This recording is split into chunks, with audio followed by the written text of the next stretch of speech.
Hello, this is Richard Price, and today I'm going to show you how to fill a cavity using the Filtech bulk fill material. And I'm going to try and not put any voids into the restoration when I'm filling it. So the way I'm going to do that is we're first of all going to start by applying the bonding agent. We're going to scrub it in for 20 seconds, and we're then going to air dry it, and we're going to light cure it. And because the light tip is smaller than the entire MOD cavity, we're going to have to light cure it in 2 locations over each of the proximal boxes. Now that we've light cured the bonding agent, we're going to apply a second layer of bonding agent over the first layer of bonding agent that we just cured.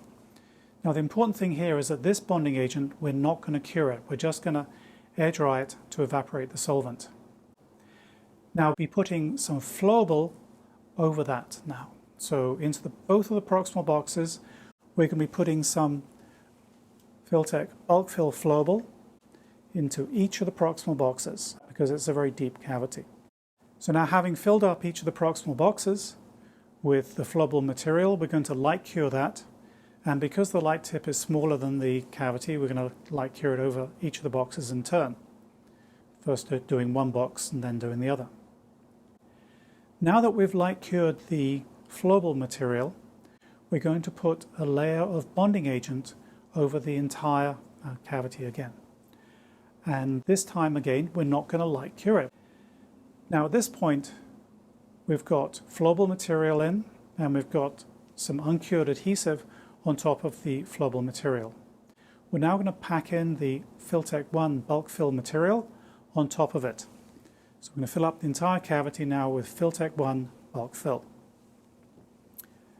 Having filled the cavity, we're now going to go ahead and put some mylar strip on top and light cure it.